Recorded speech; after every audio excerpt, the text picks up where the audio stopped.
Добре дошли отново в рубриката Две приказки на издателство Рива. Днес ще си говорим с Филип Димитров за неговата книга в памет на отминалото поколение. Добре дошли, господин Димитров. Добре заварил. Радвам се да се видим и се радвам, че имаме такъв хубав повод да си поговорим.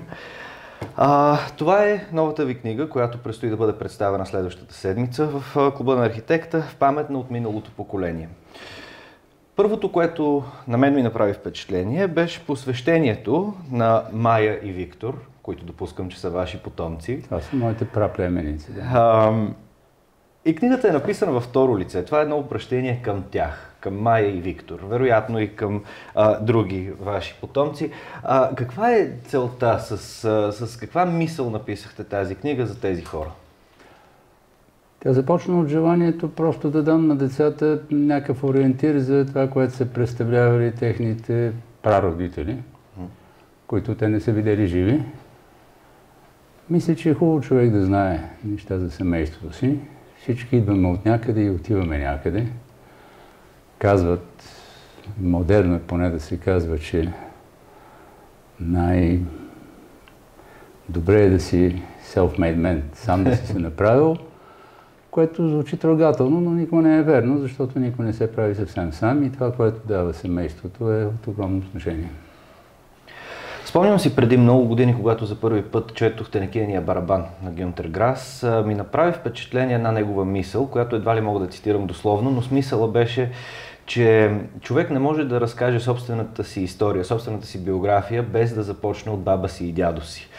И това много ме впечатли тогава. Винаги се старая, поне аз, да го ползвам в собствения си живот и в творчеството си. Вие започвате много отдалече с своите предци и има наистина впечатляващи личности в вашето семейство, в вашия род. Интересно ми е, кого бихте отличили като най-впечатляващ за вас? Кой ви е повлиял най-много с присъствието си, с историята си, с... И няколко говорим за присъствие. Това естествено са майка ми, баща ми, баба ми и разбира се тези Леля и Чичо и другата ми Леля, които са били в непрекъснат контакт с мен. Това са хората, които са и, така бих казал, централните фигури в тази книга. Тя поначало е посветена на умрелите. Аз почти не споменавам онези, които още са живи.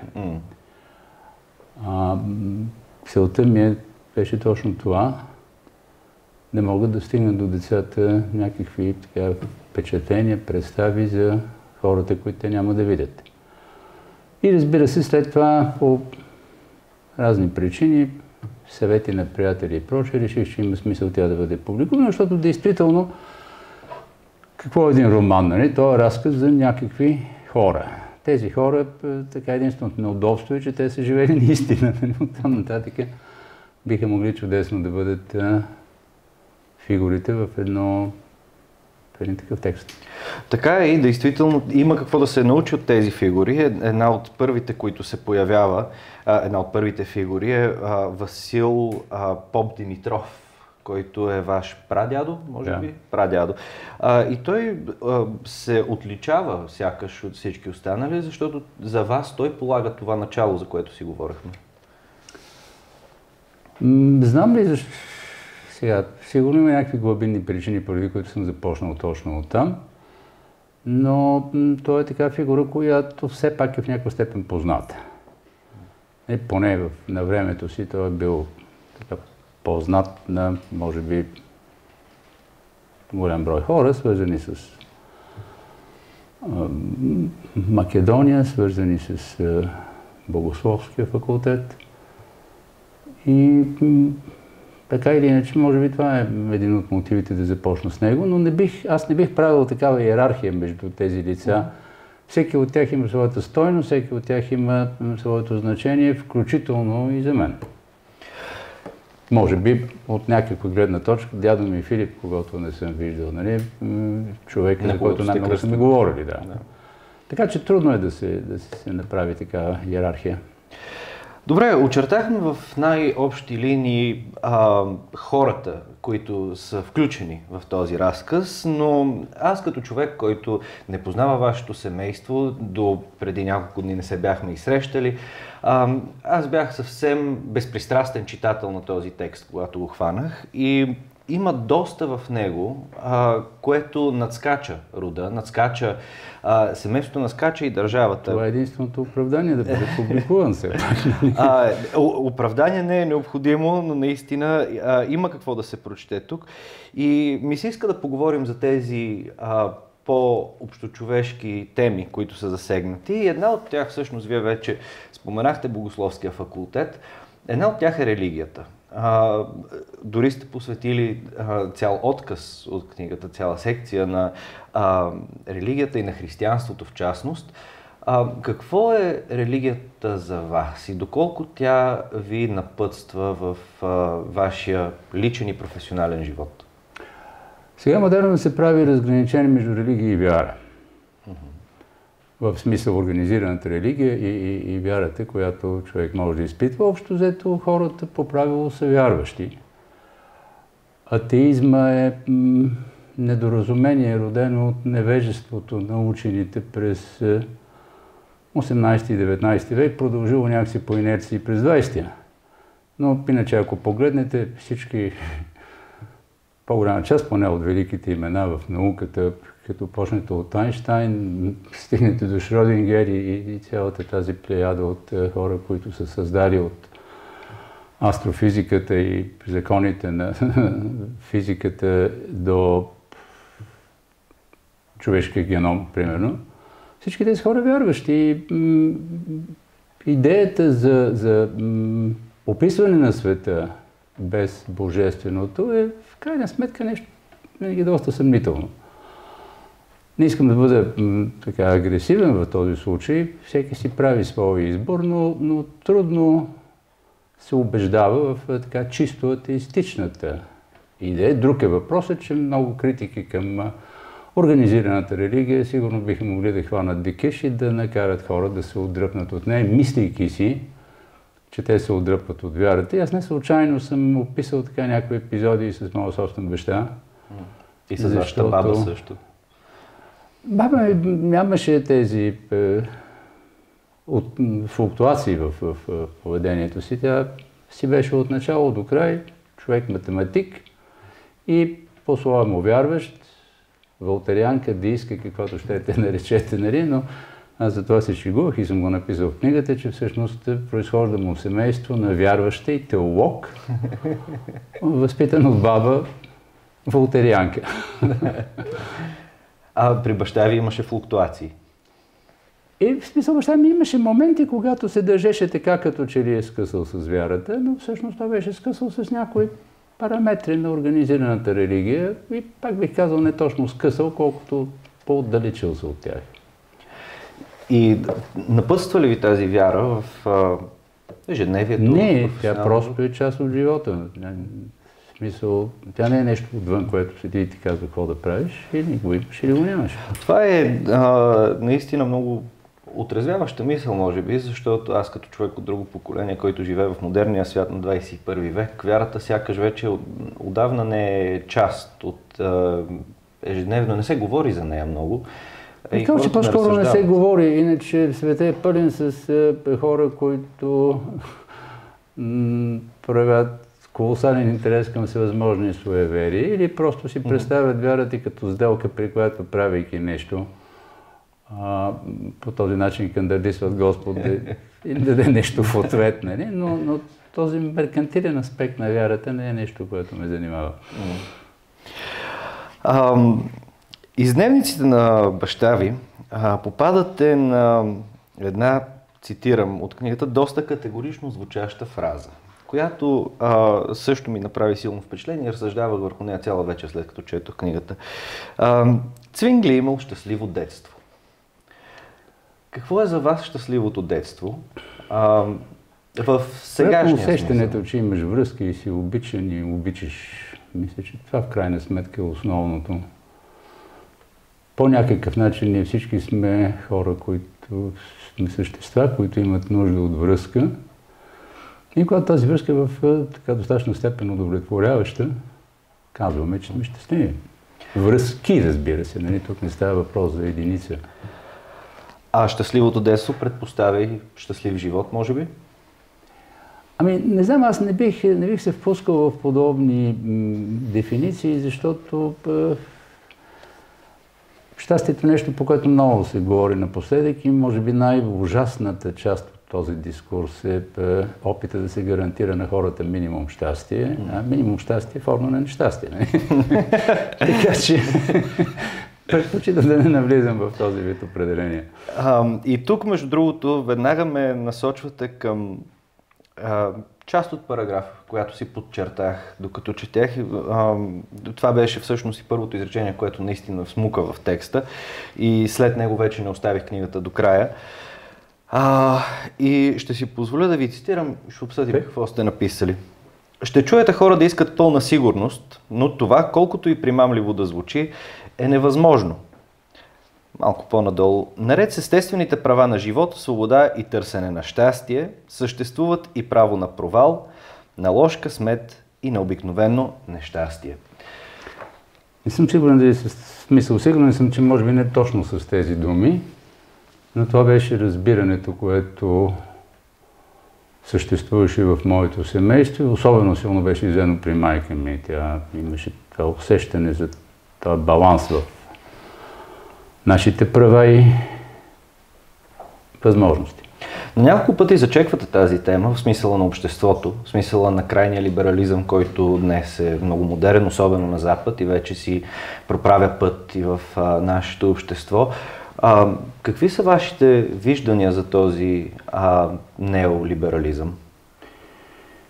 Ами аз мисля, че ако покойните Лок или Шери биха чули какво се говори в момента, сигурно биха се обърнали в гроба.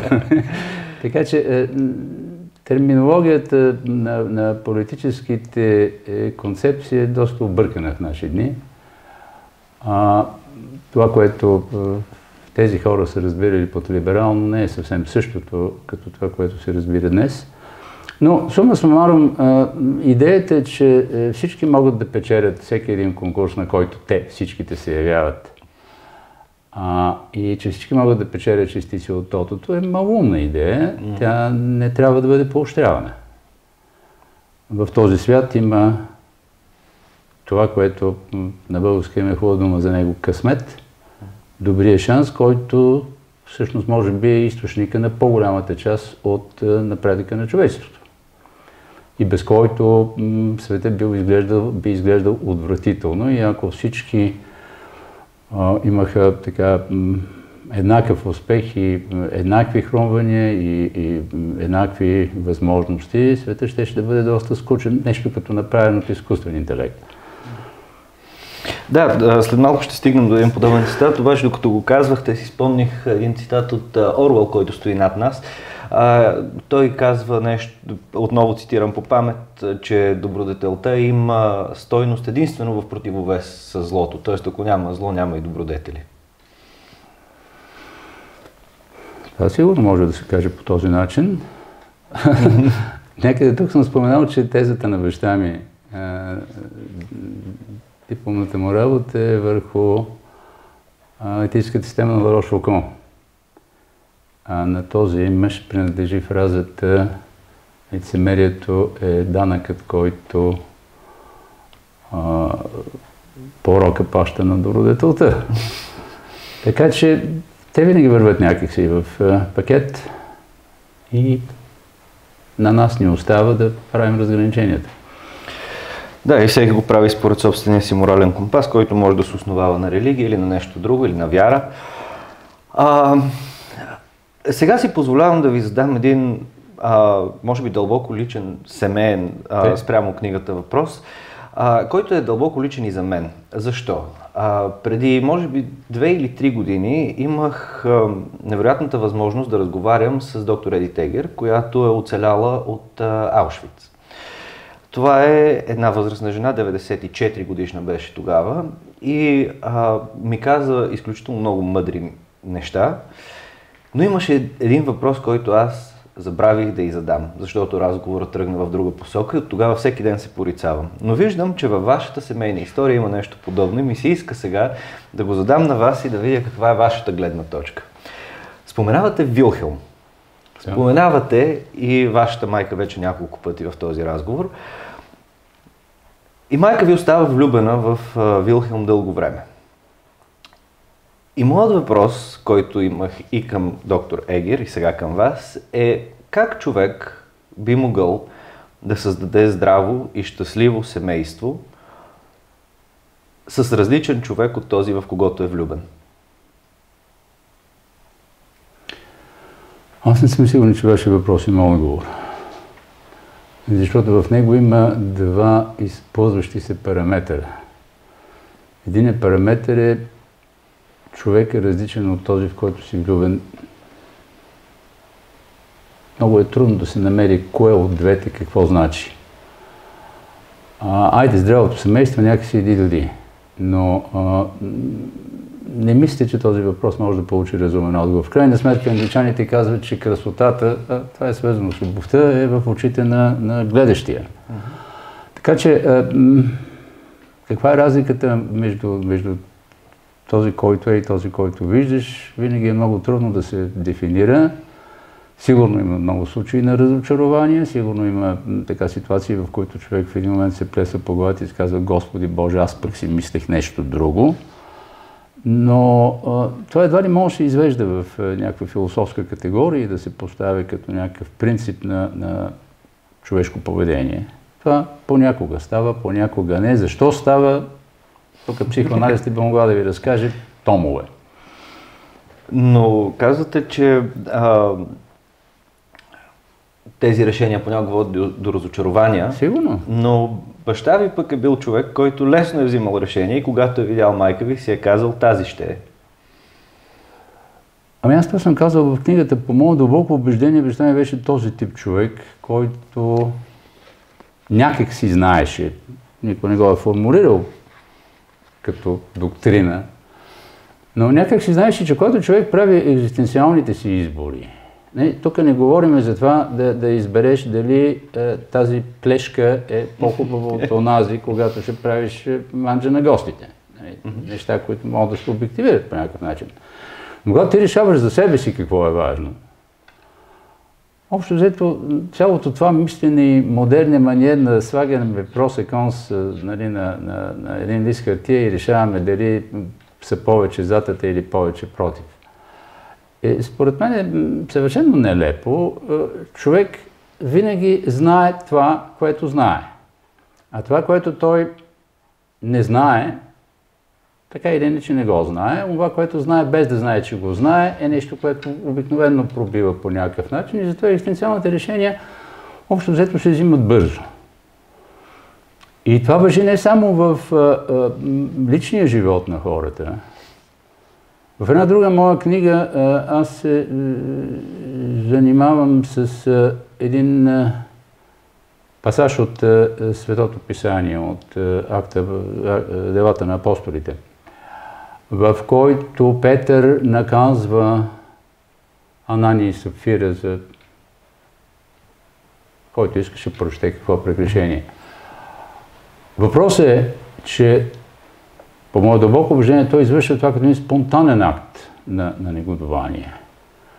И там си бях впуснал в разсъждение, че ако това става в резултат на студена преценка, то вероятно било много по-морално укоримо, отколкото тогава, когато е естественият ответ на една предизвикваща ситуация. Давам си сметка, че това е нещо много по-различно. Това е въпрос социален, така да се каже. Но в личния живот на хората това според мен важи. Нещата, които са много трезво изкалкулирани, далеч не винаги, позволявам се да кажем много често, дори не, се оказват добър избор. Няма как, понеже си служим вече няколко пъти с английски идиоми, няма как да не поговорим малко и за слона в стаята. Разказвате тук семейната си история Но в нея в нито един момент, което мисля, че е страхотен израз на скромност от ваша страна, не споменавате всъщност това, с което всички ви познаваме. Това не е предмет на този текст. Не е предмет на този текст, но ще стигнем и до това. Вие сте били на изключително важна позиция, в изключително важен момент на една немаловажна държава, като министър-председател на България в началото на 90-те години. И сега говорим за взимане на решения. Аз имам радостта да съм роден именно в 1991 година, така че нямам ясен спомен за времето, в което вие сте били в кабинета.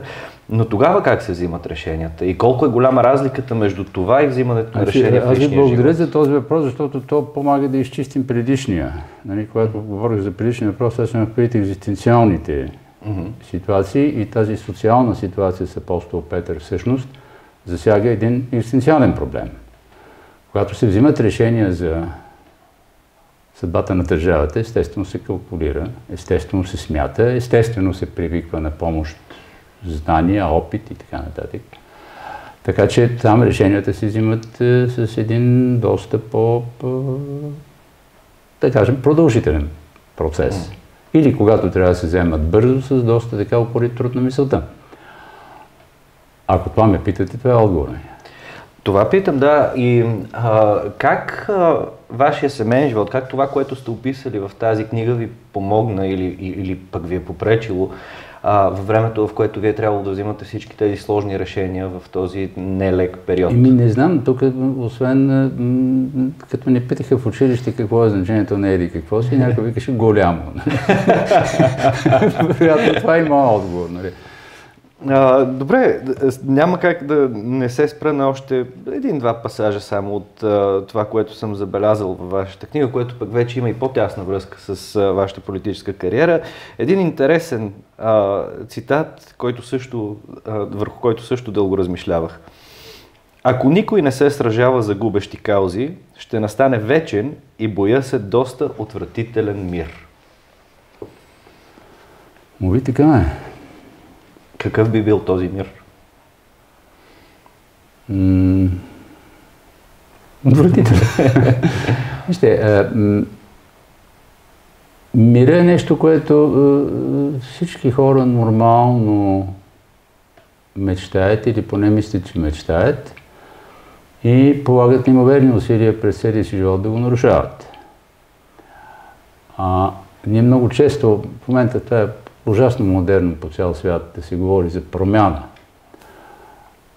Самата идея за промяна вече съдържа някакъв разрушителен елемент.